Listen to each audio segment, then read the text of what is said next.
Every year, Polk County Public Schools announces their teacher and school-related employees of the year. Now, Polk County Public Schools recognize finalists from all 7 districts, and the overall winners were announced at the Inspire Awards presented by Mid-Florida Credit Union. The Inspire Awards were held November 7th at the RP Funding Center in Lakeland. Now, one of those finalists is Dr. Hiba Chehaib. She's Teacher of the Year finalist. She's a school counselor at Rochelle School of the Arts. Dr.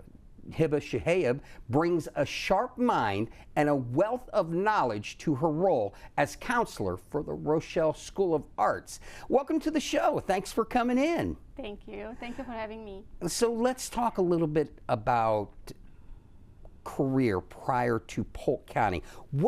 How did you end up here? So we're going to go back. I was born and raised in Lebanon, okay. A country of beauty, nature, natural views, like family gatherings, good food. Up until I was 2 years old when, unfortunately, the war started back home. And for the so many years to come, we were like, brought up in the war situation. Yeah. So as a child and adolescent, I did not have like the regular childhood life. Yeah. And so we struggled a lot. Like we struggled with so many, if you would, like experiences that were very unfortunate. School was interrupted at times, and like we had many traumatic experiences that we went through. So all of that, like in the heat of all of that, of course, we kept education going whenever we could. And my parents are both educators. Mom and dad were both educators. So, and I did have the privilege of going to a private school and a private college after high school in Lebanon. Then fast forward, I got married. I came to this country, and I wanted to like continue my career and my education. So some of my courses did not transfer here because I was in the French system. So I had to go back to Polk Community College. Yeah. After I had like my education, my BA in psychology back home. So I finished my degree, the equivalence of my degree here in psychology, and right after that, one day we used to get like the paper from outside, and I got the paper, and there was like this big commercial about like the first counseling education program that was gonna be open in Lakeland. So I was like, I told my husband, wow, kids go to a counselor at the school, they speak to a counselor at the school, so how is that? We never had a counselor. Yeah. Like my nana was my counselor for everything, and we kinda like the students counseled each other, what do you wanna do like after high school? So we were each other's counselors, so we never had the counselor experience. So my husband saved the paper without me knowing, and I had two little children at this time. And the day of the open house, like information house, he said a babysitter came to our house. I'm like, what's the babysitter doing? He said, you were so impressed by the ad in the paper. It's the big surprise for you. I just wanted to, we were gonna go to the open, to the information session. So we went. I think that, and my language at this point wasn't like that great. So I would ask him, like, can you ask this question? Can you ask how many hours of study that I need in the master's degree? How hard is it to finish courses? And he said to me, like, if you cannot ask two simple questions, how are you going to start a master's program? And I said, I will figure it out. And I did. Yeah. I did. I think I studied super hard because was like my English wasn't my first language, but I graduated with honors in the program, and I got to be a school counselor. So right after that, I really had the privilege of working with kids, and everything that I did not have in my, like, all the good experiences that I didn't have, like the support at the school, like in my childhood, I just wanted all the kids that I serve to have, so I was their voice when they didn't have a voice. So I worked with the kids with really wholeheartedly with all the students that I worked with.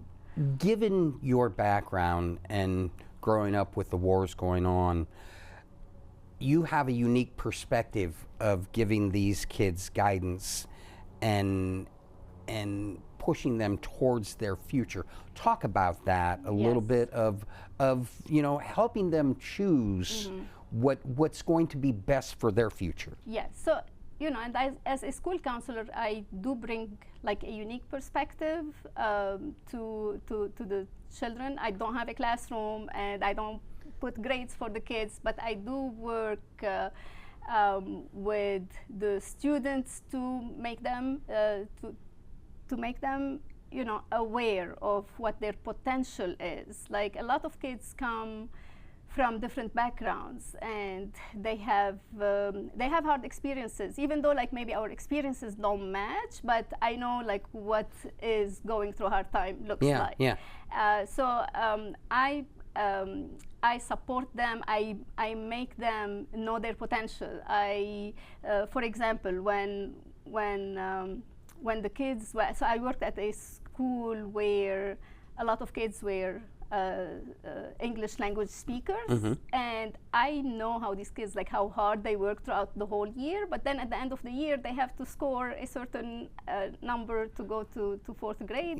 So they wouldn't they wouldn't score that. So I used to like put them in group and let them know how important it is to have like a second language.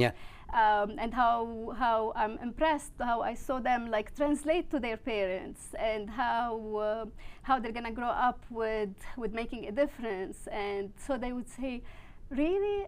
Yeah. And then they just like saw their own potential through a different lens, through another perspective. So I advocate for the kids who needs that advocacy throughout their life, and I work with the teachers to implement support for the academic part, in their career, in their educational career. I work with the community to support them if they need any resources in the community. I work with the administration for, so my job like entails working with a lot of people in the education system, and the parents and the community. As far as kids, I love to like counsel them on a individual level, on a group, small group level, and let them know that they do matter. One of the things you said on an individual level and on a group level, being a guidance counselor isn't like being a teacher. As a teacher, you have 15, 20, 25, 30 kids. Yes. You have their undivided attention. Talk about the importance of having that undivided attention where it's just one-on-one with a student. Yes. So,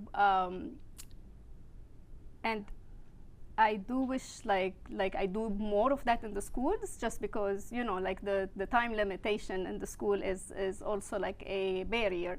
However, when I see a student, I just want to make sure that they know there is an adult in their corner if they need that adult. So whatever the problem is, I provide the safe space. I provide the relationship. So I want to be the trusting person in their life if they need a trusting adult. Now, I got to see the picture, but I didn't get to hear the story. When you got the nomination, so far all the teachers that we talked to, it's been a big surprise. They kind of kept it a secret from you. How did you find out about the award? Oh, wow, it was a big secret. So, so my principal said, she sent an email out the night before. She said, I need 4th and 5th grade teachers in the lunchroom.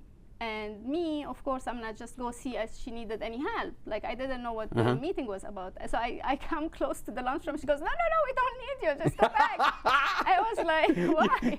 Suddenly you're going, I'm like, why is Miss Fraser like not wanting me nearby? Yeah. So I went back to my office, and 5 minutes later, she's like, oh, Dr. Chehaib, we need you here. It's an emergency. I'm like, she just didn't need me.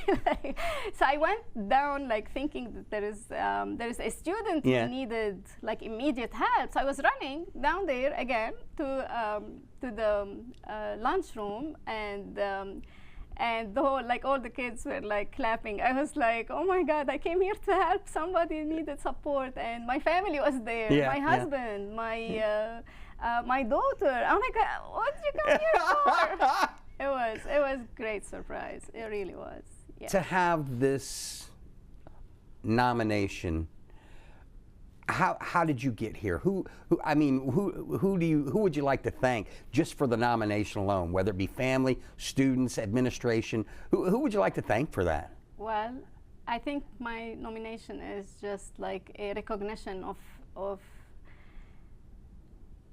all the educators that really dedicate their time into education. There is a lot of work going on in the education system. So it's a recognition for every educator. It's a recognition for my family, my husband on top, like, who put me on that, to support me. Little did you know that little piece of paper. Yes, who supported me throughout this whole career. Then my PhD too, just like needed, like, he's my support network. Him and my 2 children are my support network, but also all the educators that I work with, all the families that I have the privilege of helping their children. My administration was super supportive, like the counselors that do a lot of great work around. So it's everybody, it takes a village to raise a child, and it really, really does. Well, I want to thank you for coming in today and congratulate you on the nomination. Thank you Proud so of much. your accomplishments, and it was a great story. Thank you for sharing it with us. Thank you so much. I appreciate you having me here. Thank you. Now that's going to do it for our conversation with Dr. Hiba Chehaib. We invite you to check out our talks with the other finalists and the entire Inspire Awards show. Now, you need more information, go to polkschoolsfl.com or follow them on Facebook at Polk County Public Schools.